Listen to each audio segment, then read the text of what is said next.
Seguiremos cavando algunos textos más, que nos revelan que fue el Padre mismo que estuvo entre nosotros.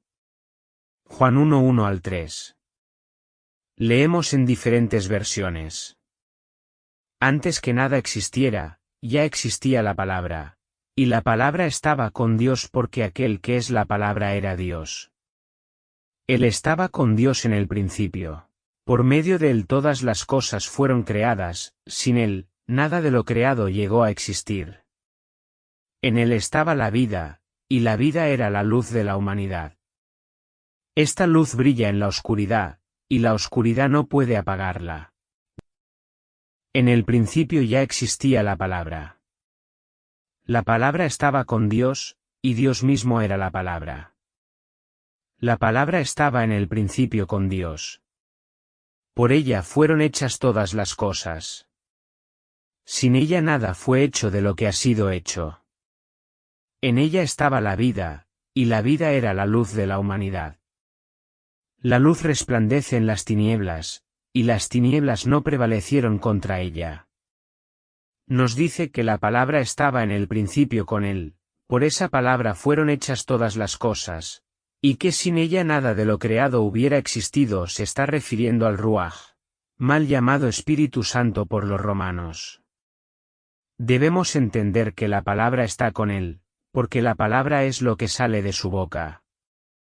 Por eso nos hizo a imagen y semejanza de él, nos dio a cada ser humano el don del habla en nuestras bocas. Y este ser humano con el don del habla, es uno, es una persona. Este don de la palabra nos la dio el Creador cuando sopló en la nariz de Adán de su aliento, para que tuviera vida.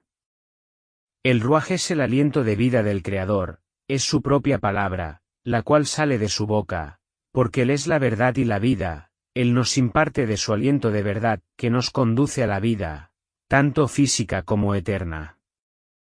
Sigamos mirando Juan 1:14.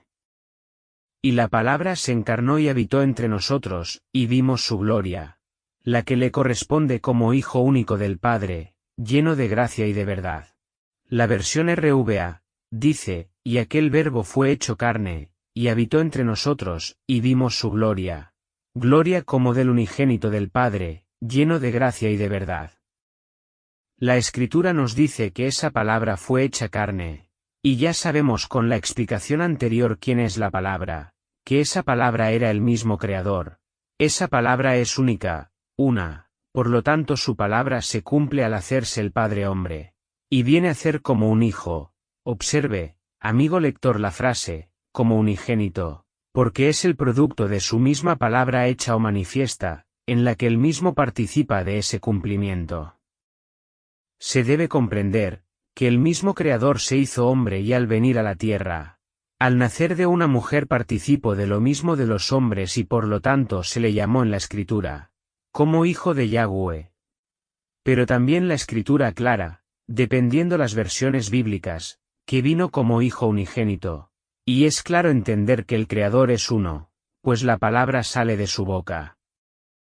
El lector no puede comprender a la letra, que es el único Hijo del Padre Creador, como si fuera otro Creador más. También tiene que tener en cuenta que el Padre tiene muchos hijos, tanto por creación como por redención, así que Él nos ama a todos por igual, y por lo tanto no hace acepción de personas. Debe entender el estudioso de las Escrituras, que no hay dos o tres réplicas del Padre Celestial, es uno, único, así que el misterio de la piedad, no es otra cosa que el amor del Padre que se manifiesta a sus hijos con el deseo de que conozcan a su Creador. Dependiendo la capacidad y la condición de sus hijos se manifiesta en condición de Padre, de ángel protector, de Ruaj para instruirnos, transformarnos y llenarnos de fe, y como Hijo para salvarnos y enseñarnos a ser fieles como deben ser los hijos al Padre, aun en medio del pecado para que entendamos que sin Él, no somos nada. En el libro de Juan 14, vemos cómo el Salvador se presenta a sus discípulos para que lo reconozcan, pero hay velo en sus ojos y falta de fe en ellos, así como los que han leído muchas veces este pasaje, y no ven cuanto ha dicho el Creador y Salvador aquí, aunque, no es solo culpa del lector de la Escritura, también de los traductores, ya que hay mucho juego de palabras con expresiones que parecen confusas, para desviar la mente y alejarlas de la verdad. Juan 14:18. No os dejaré huérfanos, vendré a vosotros. El huérfano es por la falta del padre, no es por la pérdida de un hermano, ni por la pérdida de un hijo. Es por falta del padre, porque quien les hablaba, era el Padre mismo, manifestado en hombre. En el capítulo 14, vemos cómo el Salvador explica a los discípulos, para que ellos por sí mismos, al escuchar su palabra y su testimonio le descubrieran, pero aunque estuvieron tan cerca, no le vieron, no le reconocieron. A veces la capacidad de entendimiento para algunos es más rápido, pero para otros es al paso de los días. Juan 14:8-11. Felipe le dijo, Señor, muéstranos al Padre, y nos basta. Pero, Felipe, ¿tanto tiempo llevo ya entre ustedes, y todavía no me conoces? El que me ha visto a mí ha visto al Padre. ¿Cómo puedes decirme, muéstranos al Padre? ¿No crees que yo soy en el Padre, y el Padre en mí? Las palabras que yo os hablo, no las hablo de mí mismo, mas el Padre que permanece en mí, Él hace las obras. Creedme que yo soy en el Padre, y el Padre en mí, de otra manera, creedme por las mismas obras. Es triste para el Salvador del mundo ver la dureza del corazón de sus discípulos, y el velo que hay en los ojos tanto de ellos como de los que no habíamos entendido estas bellas palabras. Satanás ha puesto un velo en los ojos, y ciega el entendimiento, pero el amor del Salvador no fuerza a creer. Lo muestra de todas las formas, pero depende del interés de cada ser, por conocer la verdad, abandonando el fanatismo, y el orgullo. Juan 14:12. Ciertamente os aseguro que el que cree en mí las obras que yo hago también él las hará, y aun las hará mayores, porque yo vuelvo al Padre. Juan 14:20.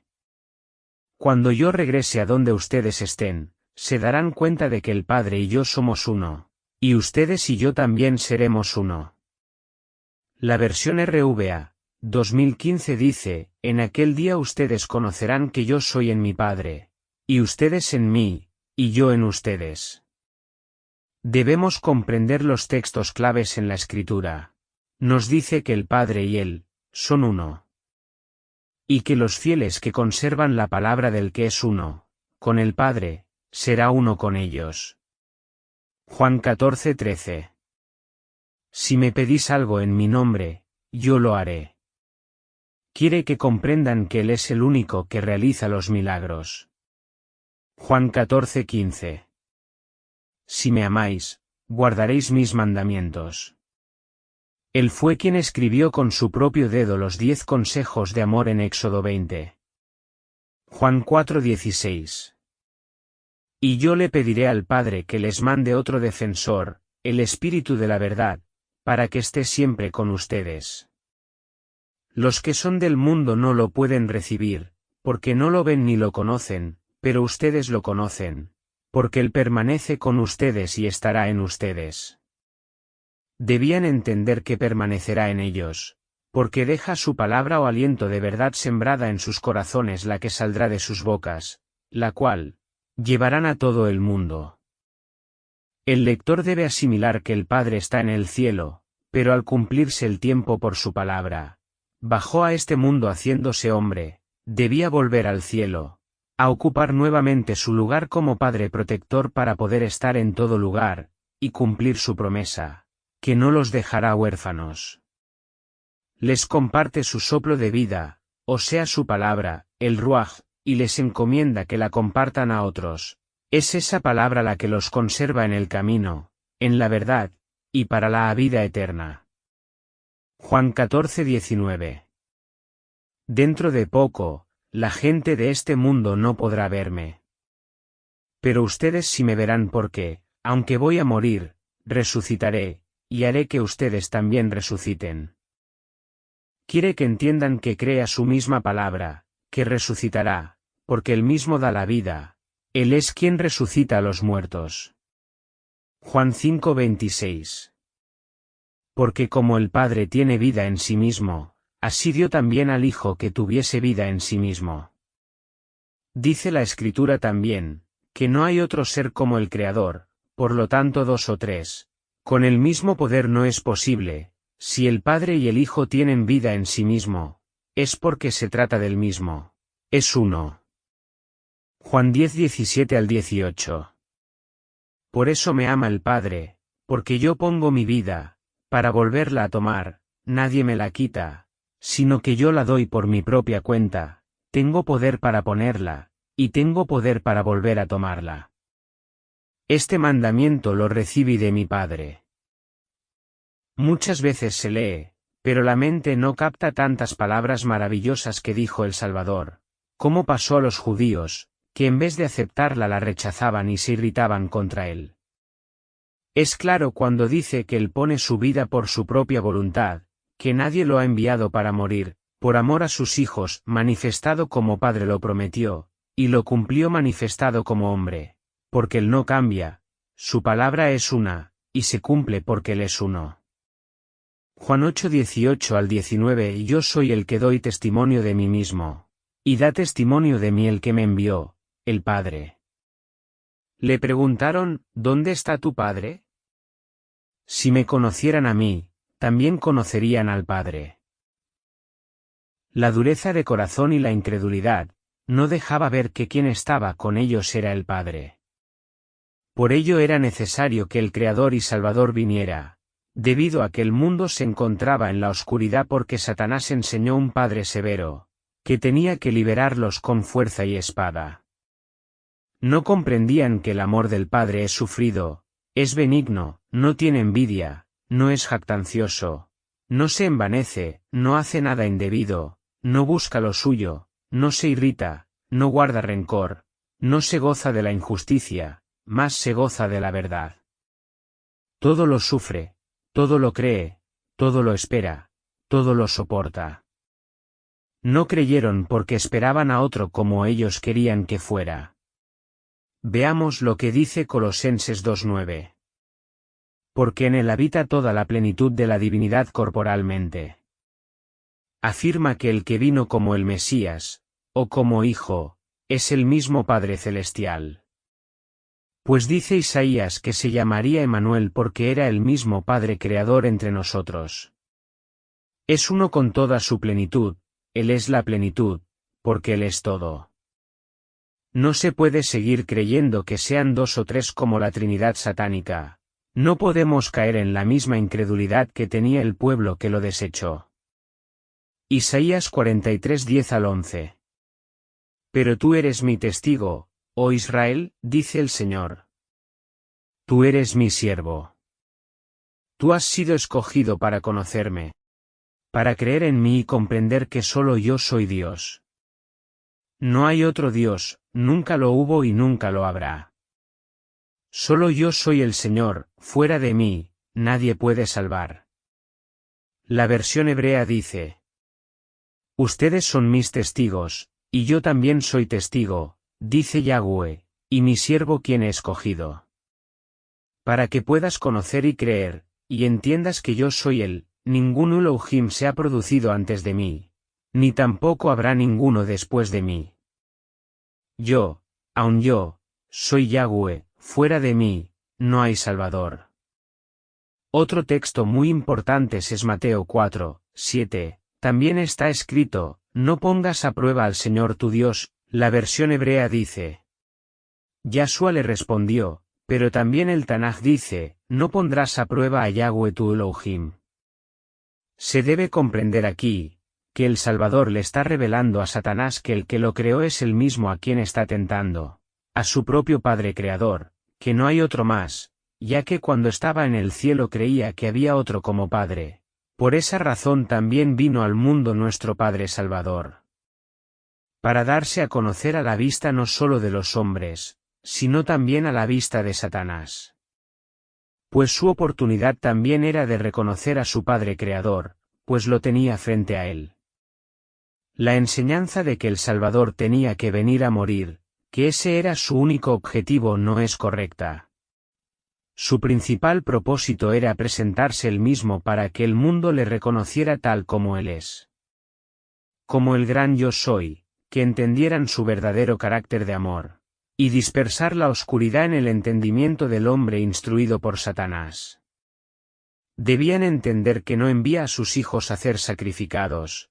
Como padre se presentó él mismo como responsable por sus hijos caídos. La verdad vino al mundo para hacer entender a los hombres lo mal que habían comprendido la Escritura acerca de él. La profecía de la muerte del Mesías se cumplió por causa del pecado porque no le reconocieron como padre. Veámoslo en 1 Corintios 2:8. Claro que este plan inteligente de Dios no lo entendió ninguno de los gobernantes del mundo. Si ellos lo hubieran entendido, no habrían colgado de la cruz a nuestro Señor, quien es el dueño de la vida. Así que el que vino como Salvador del mundo, el cual sacrificaron en el madero, fue el Padre Creador. Al hombre se le dificulta creerlo porque dudan de que para él no hay nada imposible.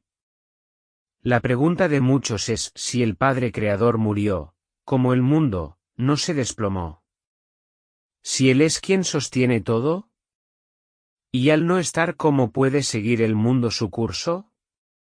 Durante este estudio hemos visto la respuesta a estas preguntas. La respuesta es, su palabra eterna.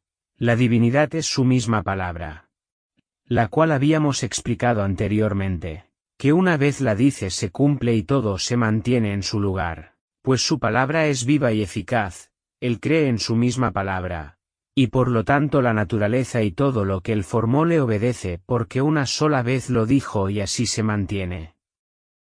Leamos Génesis 1:1. En el principio Elohim creó los cielos y la tierra. Aunque la Escritura lo aclare, siempre se busca otro ser parecido a él, para justificar la mala comprensión. Por solo leer y no escudriñar la letra para encontrar la verdad, se olvidan con facilidad la más clara revelación, que nos ha hecho a su imagen y semejanza. Y esta semejanza se refleja en que cuando el ser humano tiene hijos pasa a ser un padre, y al tener padre pasa a ser hijo, y al tener hermanos pasa a ser hermano. Y no se convierte en 3 o 4 personas diferentes aunque cambie solo el nombre, sigue siendo el mismo. Una sola persona, pero puede ser llamado hijo, hermano, padre, tío. Deuteronomio 6:4. Oye, Israel, el Señor nuestro Dios, el Señor uno es. En la traducción hebrea dice, escucha, Israel. Yahweh nuestro Elohim, Yahweh uno es.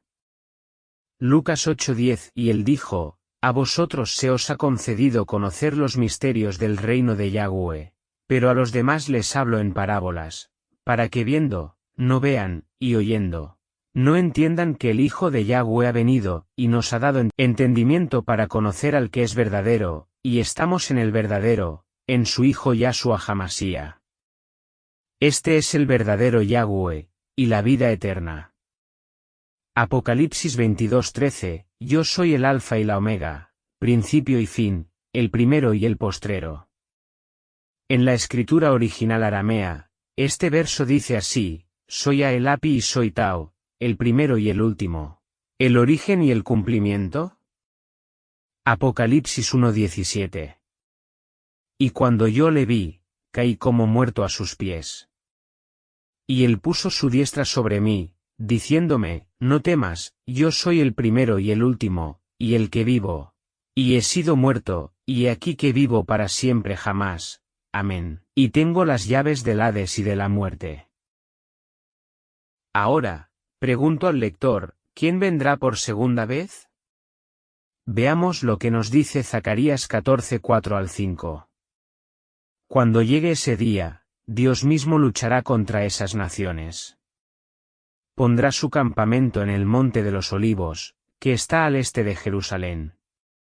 Partirá en dos el monte para formar un gran valle, que se extenderá de este a oeste. Una mitad del monte quedará en la parte norte, y la otra mitad quedará en la parte sur. Dios hará esto para que ustedes puedan huir por en medio, pues el valle llegará hasta Esol. Huirán como en los días del terremoto, cuando Ocías era rey de Judá.